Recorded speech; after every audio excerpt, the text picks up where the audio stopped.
Hello, and thank you very much for coming along. Today we're going to look at Malthus and the Anthropocene, considering the agricultural collapse of complex civilizations.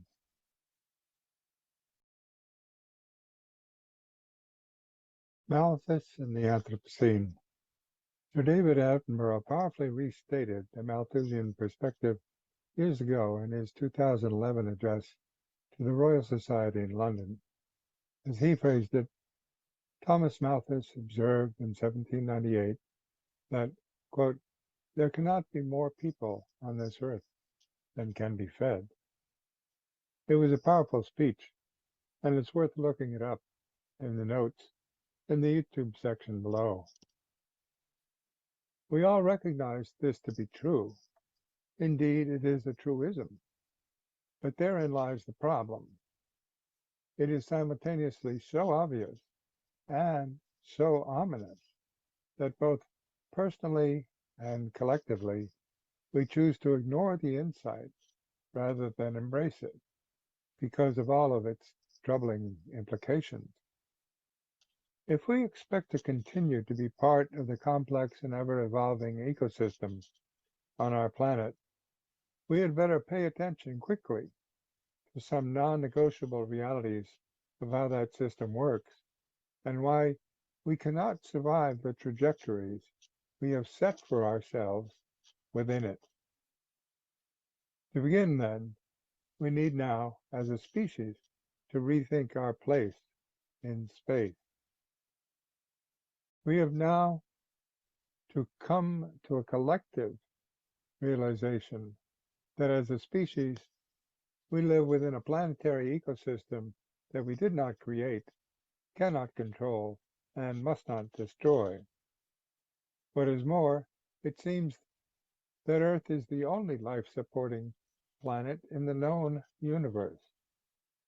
This is a sobering fact about the precariousness of our place in space, especially because the agricultural practices upon which the world's human population depends are now themselves predominantly based on non-renewable resources. Our problem can be put quite simply.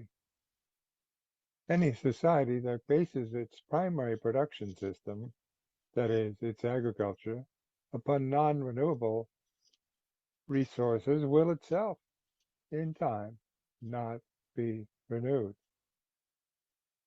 This is a sobering realization in its own right. Yet even more disturbing is the fact that in spite of all that scientists now know about our vulnerable circumstance, and despite our very best intentions, the social, economic, and political institutions of our contemporary world are committed to operate in their default mode, that is, just on automatic, so as to destroy the prospects for our future survival within the constraints of Earth's ecosystem. Starkly put, then, the question is simply this: can humans survive the Anthropocene? If we fail to redirect our institutions away from their default modes of perpetual growth, no amount of technological wizardry will spare us from the system-wide collapse toward which our global food system is now headed.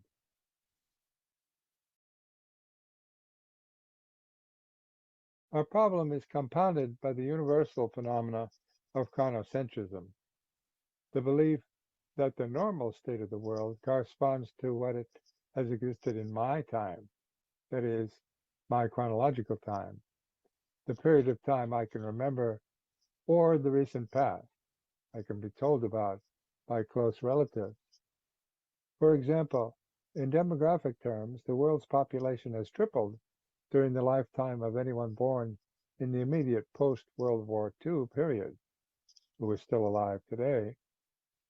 For someone born in 1945 or for 1946, for instance, the global population has grown from roughly 2.5 billion people in 1945 to roughly 7.5 billion people today. For those born less than 20 years earlier, say in 1927, when the world population was 2 billion people, and who are still alive today, the world's population has increased nearly fourfold in their lifetimes. Quite naturally, for those who have lived over this span in Earth history, it's common for them to think of this time as normal. Yet it is not. In fact, this interval proves to be a highly exceptional moment in both human history and Earth history. The total human population will never again triple or quadruple in the lifespan of any one individual. That is to say, it will not continue to expand from its current size of roughly 7.5 billion to over 22 billion, and certainly not to 32 billion in the lifetime of someone born today who lives to the age of 75 or 80 years old. To put it another way, our recent past is not a reliable guide to the foreseeable future. You can see this if you graph this out, because what's at stake here is an exponential process. Global population has tripled in the lifetime of many adults still alive today, born shortly after World War II and still alive in 2022. Having grown up on a food supply subsidized heavily by fossil fuels and the Green Revolution inspired by the work of Norman Borlaug, we have lost an understanding of the fundamental ecological principles of past civilizations and consequently destroyed our ability to conceive of alternative ways of structuring a survivable future. Never have so many people come to depend upon fewer and fewer species of plants grown by ever-expanding agro-tech corporations on petro-intensive mega-farms in rural areas at greater and greater distances from the points of expanding urban consumption. Think of the energetics at every stage of that process. Norman Borlaug was responsible for the breakthroughs in scientific techniques of dwarfing plants, that is, selectively breeding plants for their dwarf features so that more energy could be put into their stalks of grain, heads of grain, rather than the supporting biological stalks. This seemed to be a remarkable increase in the grain heads produced per acre, and it was called the Green Revolution for this reason. It's important to look carefully at the Green Revolution, though, its essence, its achievements, and its aftermath, because in a very short period of time, it swept across the entire world. Norman Borlaug himself received the Nobel Peace Prize in 1970 as a recognition of his massive impact on the world's growing population, making it possible for hundreds of millions of people to live who would have otherwise faced very severe constraints. This entire structure of the world's food system has only been made possible by an ever-increasing consumption of various forms of non-renewable fossilized fuels, whose availability is becoming more expensive at the same time that the impact of combusting these fuels is releasing both carbon dioxide, nitrous oxide, and methane on a scale that threatens global ecosystem stability. Moreover, these emissions work to heighten the frequency and severity of extreme weather. Events like floods and droughts are on the increase, and these in turn undermine the stability of agricultural production. These escalating and self-reinforcing trends are not, nor can they ever be, a recipe for global food system security. In the full light of the emerging ecological and system sciences, it has become apparent that the trends set in motion by the engineers of the Green Revolution did not solve the Malthusian problem. On the contrary, their, quote, solutions merely postpone the food production population problem, amplifying it and projecting it to troubling global proportions. While all famines and food shortages are local, the breakdown of the modern world's food system is now truly global because of the expansion of the Green Revolution. As the war in the Ukraine clearly underscores, disruptions in the global flow of petroleum, fertilizer, or other agricultural inputs, tractors, for example, mechanisms, irrigation systems, or similar disruptions in the flow of grain as harvests, surpluses, and stockpiles powerfully affects the livelihoods or survival of populations often halfway around the world.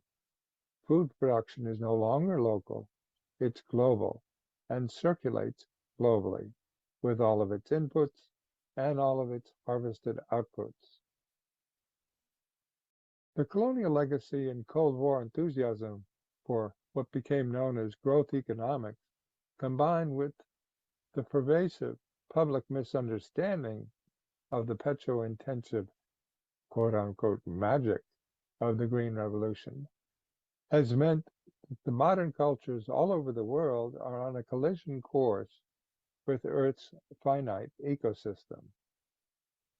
These interconnected crises are accelerating as the global food system is becoming ever more dependent upon fossil fuel combustion.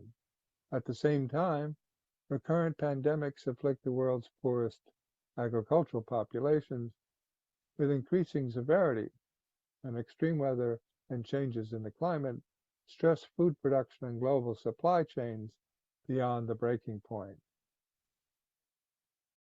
During the heady years of the Green Revolution, when the fanciful ideologies of perpetual growth dominated the writings of public intellectuals and academics alike, it became fashionable to sneer at the insights of physicists like Al Bartlett, sociologists like William Catton, or MIT authors of the 1972 Club of Rome report known as The Limits to Growth, dismissing these people derisively as neo-Malthusians, in quotes.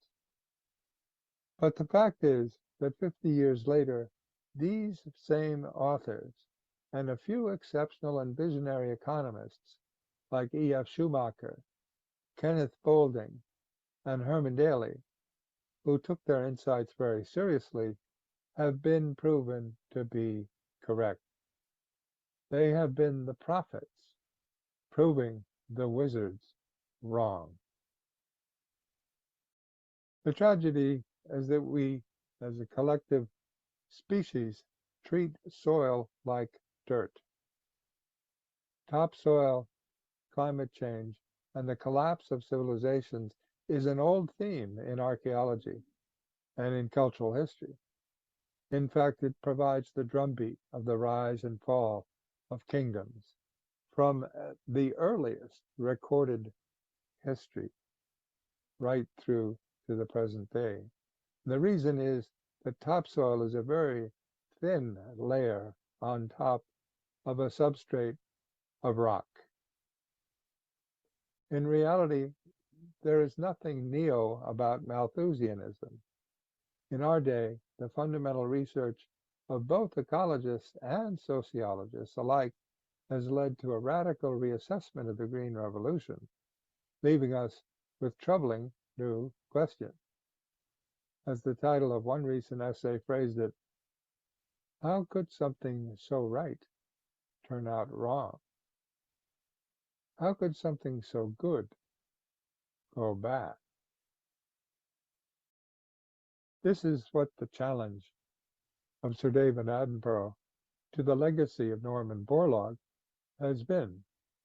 Sir David Attenborough is probably the world's leading spokesman for ecological perspectives on the global circumstance in which we find ourselves.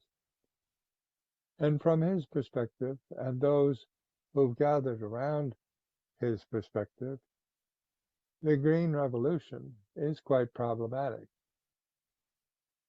The narrative is a tragic story of the modern world's love affair with the Green Revolution. Analysts like Dr. Vandana Shiva, has pointed out that the Green Revolution may have created more harm than good when looked at in long-term perspective. The tragedy is that in less than a century, the Green Revolution converted and consolidated countless solar-based systems of agriculture into a capital-intensive, petro-dependent global food system, which cannot provide a sustainable future for humankind. Hailed as a remarkable success of human ingenuity in the middle and late 20th century, this quote-unquote revolution may yet prove to be the biggest misstep in the history of civilization, leaving billions of people to experience heightened food insecurity or death as the global climate changes in ways we cannot predict. How could this have happened? Well, it happened essentially because of the way in which petro-intensive agriculture destroys, not just ignores, and not just neglects, but actually destroys topsoil, which is our upper limiting resource as a human species. We do not photosynthesize. Plants photosynthesize. We have to become very attentive very quickly to what plants need to grow. In sustainable terms, they need a healthy topsoil, an ecosystem unto itself, which is maintained through countless billions of species working constantly to break down organic matter and mineral and deliver them to the roots of plants required for human existence. The fatal consequences of misplaced metaphors of industry are very apparent. In fact, some of our billionaires, like Bezos and others, seem to think that they can go off into space and create environments as if they were industrial plants that could be just taken off of the Earth's surface and put into capsules surrounding the Earth. Some of this is so fanciful it's hard to take seriously.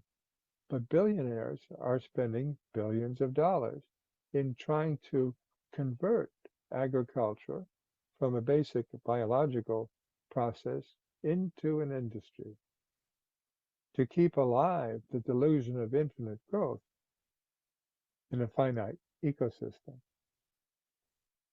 Guess what? Can't work, won't work. We need to reassess, as we've said, our place in space. We live on the only blue planet in the known universe. There is no planet B. We only have one Earth. We only get one chance. What should our place in space be? How long do you think we can live elsewhere without an enormous subsidy of food, oxygen, and eventually topsoil? to produce the food supplies we require, since we do not photosynthesize. There is no soil on the moon. There is no soil on Mars. Yet we're spending billions of dollars to try to get to both places. How long do we think we can live there without substantial subsidies from the only blue planet in the known universe? Do we think we can survive days, hours, minutes, seconds, perhaps nanoseconds without the entire Earth-like environments which we try to transport there to keep a few individuals alive for a few moments? This is not realistic, nor is it rational. Yet many countries are devoting billions of dollars and committing future plans to colonize the moon and move on to Mars. It's a simple fact, and it's been demonstrated again and again, that in the past, no known ecosystem has ever been, nor in the future can it ever be, engineered to deliver ever-increasing benefits to only one of its constituent species in perpetuity. In short, infinite growth for the human population is simply not on. In striving to reach this goal, increasing the human population without limit, the species in an ecosystem, not only the human species, but any species within a finite ecosystem, destroys the system itself, devours it. We will be no exception to this fundamental law of biological system. We cannot survive apart from nature. Our last, best, and only chance of survival is to live as a part of nature, within the constraints of a solar-powered, finite planetary ecosystem. Vain techno-fixes or misguided hopes of finding breakthrough new energy sources, as well as desperate attempts to win, quote-unquote, battles over the control of dwindling non-renewable resources, can and will only hasten our demise as a species. Scientists are setting the record straight. We're a subset of an ecosystem, not apart from it, nor dominant within it, because we do not photosynthesize. We depend on billions of other organisms to keep that photosynthesis sustainable for our own interest, for our own survival.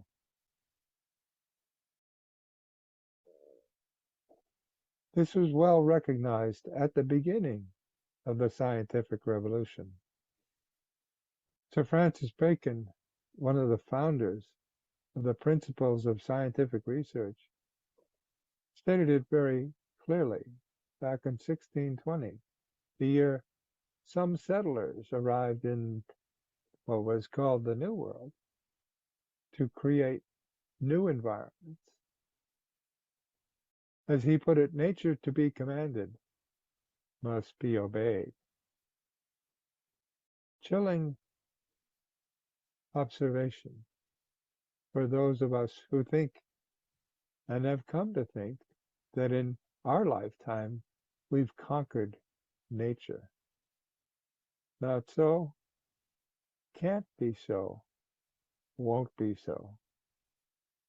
This is the basic insight that Malthus can offer us in the Anthropocene. There cannot be more people on this earth than can be fed. To feed them, we need a sustainable solar-based agriculture dependent upon billions of species to keep us alive.